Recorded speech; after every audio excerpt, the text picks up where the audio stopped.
Au nom d'Allah, le tout miséricordieux, le très miséricordieux, louange à Allah, et que la prière et le salut soient sur le messager d'Allah, sur sa famille, ses compagnons et ses suiveurs avec bienfaisance jusqu'au jour de rétribution. Ceci dit, ceci est un résumé du sermon de vendredi qui a été donné par le noble cheikh Abu al-Mundhir Munir al-Sa'di, un cheikh yéménite. Qu'Allah le préserve. Sermon donné dans sa mosquée Masjid Ibn Abbas à Aden, le 15 Jumada 1er 1441 de l'Hégire. Après la khutbah de Al-Hajja, le cheikh Hafidullah annonça le thème du sermon, et qui est le danger de l'État turc. État turc qui est une suite ou un successeur de l'État ottoman, qui avait colonisé des terres arabes pendant plus de 3 siècles, durant lesquels il avait commis des crimes et des effusions de sang horribles. Notre traducteur ici, parmi les crimes des Ottomans, il y a l'embargo et le siège contre la tribu de Ad-Dir'iyya en Arabie Saoudite, où, après l'armistice, ils avaient trahi et tué des milliers de musulmans. Tout cela avait pour cause qu'ils avaient craint pour leur pouvoir quand la da'wa de At-Tawhid de l'imam Mohammed bin Abdul Wahhab devenait forte à Najd, alors qu'ils étaient sur le soufisme et l'adoration des tombes depuis des siècles. Et concernant ce point, les Turcs s'étaient alliés à l'époque avec Ibrahim Basha de l'Égypte pour assiéger Dir'iyya, wallah al-musta'an. Deuxième remarque concernant ce point, c'est que pour connaître davantage sur le fameux empire ottoman, je vous recommande de suivre les contes des historiens. D'abord Dr Sultan al-Asqa, qui est un historien du Koweït, et puis le conte de Dr Huyam Abdou Mazid, qui est une historienne. Et ces comptes se trouvent sur le site Twitter. Et donc c'est parmi les comptes les plus riches à ce sujet concernant l'histoire contemporaine et concernant l'Empire ottoman. Wabillahi tawfiq. Qu'Allah accorde le succès à tout le monde pour connaître davantage sur la vérité. Walhamdulillah. Donc là, le cheikh Hafidahullah, il a dit que cette colonisation ottomane des terres arabes s'était caractérisée par de nombreux crimes et des effusions de sang horribles. Des effusions de sang que les historiens honnêtes ont rapportées. Le cheikh Hafidahullah fit remarquer ensuite qu'il mentionnera le péril de l'État turc sur plusieurs plans, tout en comparant chaque plan à ce sur quoi était l'État ottoman. Donc il compare chaque fois entre l'État turc actuel et l'Empire ottoman, le fameux Empire ottoman. D'abord il dit, l'État turc fut instauré en 1923 du calendrier chrétien, c'est-à-dire après la Première Guerre mondiale. Et cet État, l'État turc, adopta dans sa constitution la laïcité, al-almaniya. Et qui te dirait jamais qu'est-ce que al-almaniya? Ceci est le premier plan du danger de cet État, l'État turc. C'est qu'il adopta la laïcité dans sa constitution dès le départ. La laïcité est définie comme étant la séparation entre la religion et l'État. Le premier président turc, c'est-à-dire le premier président de cet État, qui est l'hypocrite et grande figure de l'athéisme, al-Zindiq ou al-Mulhid al-Kabir, Mustafa Kemal Atatürk. Il éloigna l'islam et le combattit violemment et durement. Il instaura des lois d'interdiction du voile islamique à l'époque, avant la France actuelle. Il instaura des lois d'interdiction du voile islamique et d'interdiction de la polygamie. Donc là, ce qui est permis dans la religion d'Allah, il devient interdit. alors que la prostitution et l'homosexualité, ils ne sont plus combattus, wallah al-musta'an. Il instaura des lois d'interdiction du voile islamique et d'interdiction de la polygamie. En outre, parmi ces paroles, qu'Allah le maudisse, la'anahullah, je cite, l'islam serait pour lui un cadavre putride, c'est-à-dire corrompu, pourri, qui aurait infecté sa vie à lui, Mustafa Kemal Atatürk. Fin de citation. Le cheikh dit qu'Allah lui accorde ce qu'il mérite comme châtiment.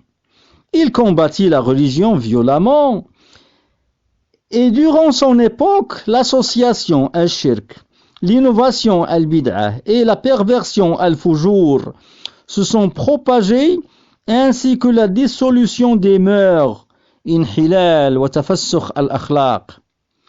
Il est mort, la'anahullah, mais celui qui gouverne aujourd'hui dit dans l'un de ses tweets, je cite, nous empiétons le pas à nos dirigeants et à nos grandes personnalités, comme Mustafa Kemal Atatürk. Fin de citation d'Erdogan.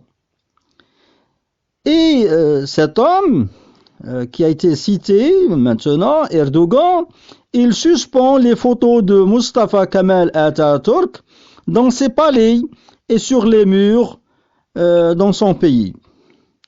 L'État ottoman s'est érigé sur l'association al-shirk, l'État ottoman, Dawla al-Uthmaniya al-Qadima, s'est érigé sur l'association al-shirk et sur l'adoration des tombes, ibadat al-qubur, ils adoraient les tombes, c'est-à-dire ils demandaient aux morts leurs hawaïj, leurs besoins. De même, la Turquie actuelle s'édifia sur la laïcité et le combat de la religion. Et tout le monde sait le degré de perversité dans les mœurs dans la Turquie actuelle, au point que l'un des savants avait dit que la Turquie est plus perverse que les autres pays européens. Le deuxième plan, maintenant le cheikh il passe à un deuxième plan. Le deuxième plan est sa relation avec les Juifs, la relation de l'État turc avec les Juifs. Tout comme l'État ottoman était en rapport étroit avec eux depuis le XVe siècle. Les Turcs ont facilité les affaires aux Juifs jusqu'à ce que ces derniers, c'est-à-dire les Juifs, ont pu s'emparer de la Palestine avec l'assistance du sultan criminel Abdul Hamid al-Thani. Et donc là, lorsque j'ai cité les derniers, jusqu'à ce que ces derniers, qu'Allah fasse qu'ils soient toujours les derniers, walhamdulillah.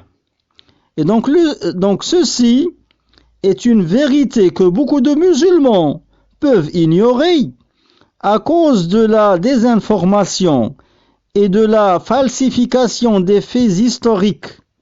De même, l'État turc actuel, qui s'affilie à l'islam, est le premier à reconnaître l'État hébreu un an après son avènement. L'avènement de l'État hébreu était en 1948 et la Turquie l'a reconnu en 1949. Et la Turquie envoyait son ambassadeur auprès des Juifs en 1953. Puis ne demande pas au sujet des relations entre la Turquie et les Juifs, notamment à l'époque du président actuel de la Turquie, le calife des musulmans, Recep Tayyip Erdogan. Le cheikh dit, et puis ne demande pas au sujet des relations entre la Turquie et les Juifs, notamment à l'époque du président actuel de la Turquie. C'est une activité horrible et des relations très solides dans les domaines du commerce, du tourisme, et puis le grand scandale, c'est l'accord de défense mutuelle entre la Turquie et les Juifs, اتفاقية الدفاع المشترك, l'accord de défense mutuelle entre la Turquie et les Juifs. Ceci est un contrat contre les musulmans et notamment contre les Arabes. Le troisième plan maintenant, c'est que la Turquie a adopté les révolutions des Ikhwanj, les frères musulmans, les Ikhwan muslimoun. Elle a adopté leur révolution depuis 2011.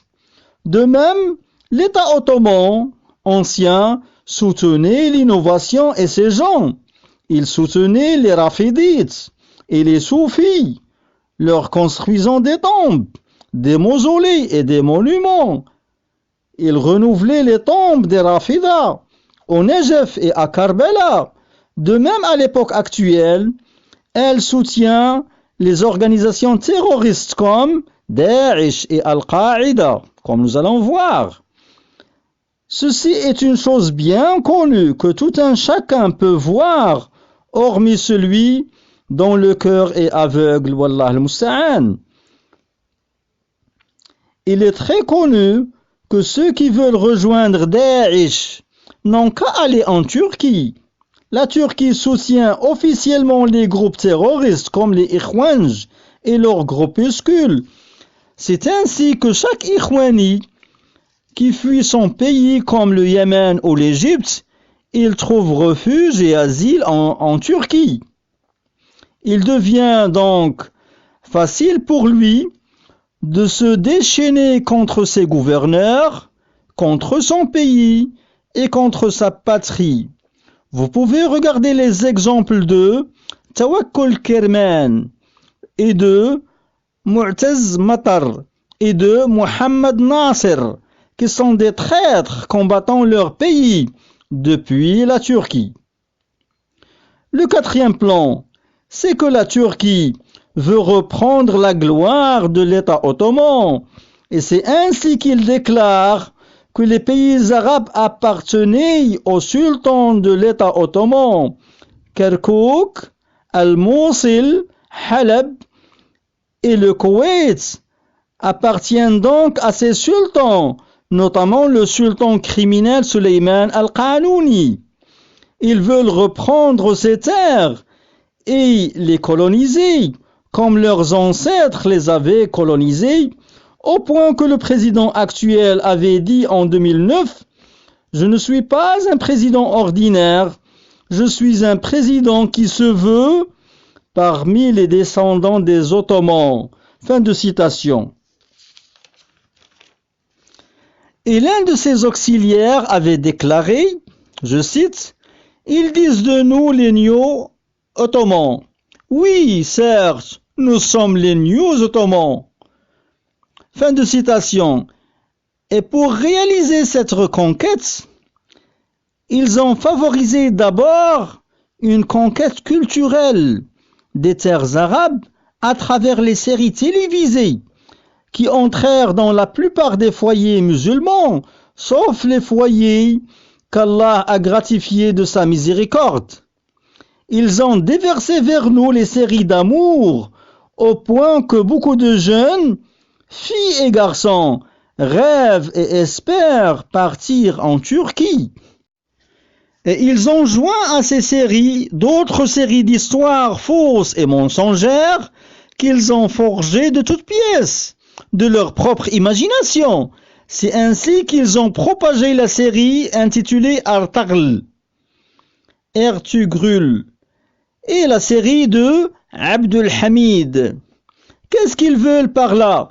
Ils veulent faire passer à l'arabe que ceux qui le débarrasseront des mécréants, juifs et chrétiens, ce sont les Ottomans, les Turcs. Et vraiment, ils ont gagné les cœurs de beaucoup de jeunes, et même des vieux, hommes et femmes, par le biais de ces séries, au point que le président actuel avait dit « Il y en a qui espèrent notre retour », fin de citation, c'est-à-dire leur retour dans les terres arabes. Ils ont donc pu nous conquérir au plan culturel jusqu'à un degré important. Ensuite vient le moment de la conquête militaire. Il a bel et bien fait en Syrie en acquérant beaucoup de terres parce qu'il prétend qu'elle appartenait à l'État ottoman. Il a perpétré des crimes et des bains de sang là-bas. Il a libéré les Dawa'ish afin qu'ils sèment les troubles sur terre. Ceci après que les Kurdes les avaient emprisonnés. Après que les Kurdes avaient emprisonné les Dawa'ish. Lui, qu'est-ce qu'il a fait? Le calife des musulmans, il les libéra et il tourmenta les Kurdes. Il libéra les Dawa'ish pour terroriser les musulmans et les non-musulmans. Et c'est ainsi qu'il conquiert la Libye aujourd'hui, tout en ayant l'aval et l'approbation de son parlement et de son armée pour entreprendre cet acte. Parce qu'il considère que la Libye fait partie de la propriété ottomane et que le maudit Atatürk combattait un jour parmi les Ottomans en Libye. Voici donc l'histoire sale de cet État de Turquie. Quant à nous, chaque jour, nous sommes convaincus davantage qu'ils sont parmi nos ennemis les plus acharnés. Et dans la seconde khutbah, le cheikh Hafidahullah ajouta: il n'est pas lointain que ce qui se passe aujourd'hui en Libye atteigne un jour le Yémen aussi, c'est-à-dire la possibilité d'une conquête turque pour le Yémen, une conquête militaire, comme le traître As-Sarraj et ses auxiliaires Ikhwanj les avaient invités en Libye. Il est possible que le parti Ikhwani de Al-Islah invite les Turcs. Nous avons entendu parler de l'existence de Turcs ces derniers jours au Yémen, dans les partis libérés, et nous avons appris qu'il y a eu des réunions entre les Turcs et les chefs des Ikhwan au Yémen. Le cheikh Hafidahullah, s'adressant aux Yéménites, il dit: vous avez entendu comme nous Abdelmajid Az-Zindani, qui est un Ikhwani yéménite.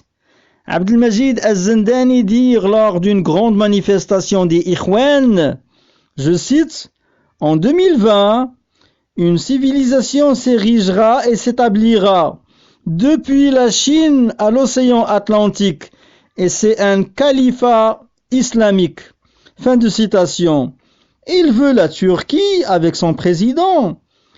Mais quiconque comprendrait de cela que les Turcs viendront combattre avec les Ikhwan contre les Houthis, ceci est une compréhension à l'envers. La Turquie, l'Iran, les Rafidas et les Ikhwan se trouvent dans un même camp contre l'islam et les musulmans, surtout dans les terres arabes. Le meurtre du terroriste Qasim al-Soleimani fut parmi les épisodes nombreux qui témoignent de ce qu'ils sont dans un même camp. Quand ce Rafidi mécréant et pervers était mort, que la malédiction d'Allah soit sur lui, qui est-ce qui a compati pour son meurtre et qui est-ce qui s'est attristé? Ce sont l'Iran, la Turquie, les Rafidites partout et les Ikhwan où qu'ils se trouvent.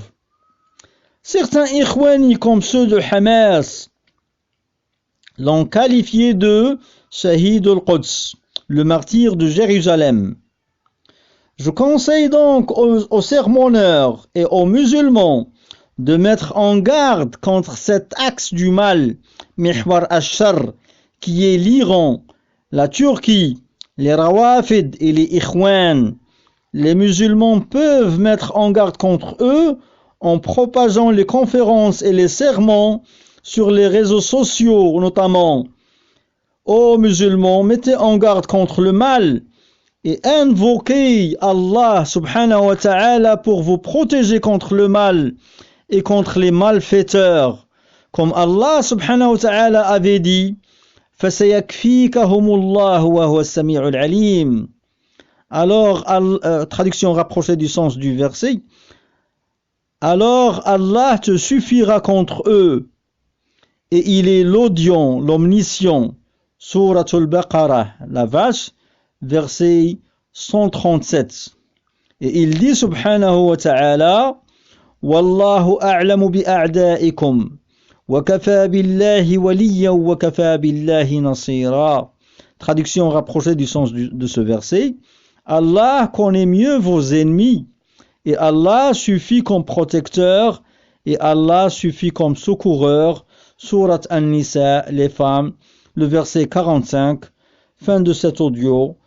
Walhamdulillahi Rabbil Alamin.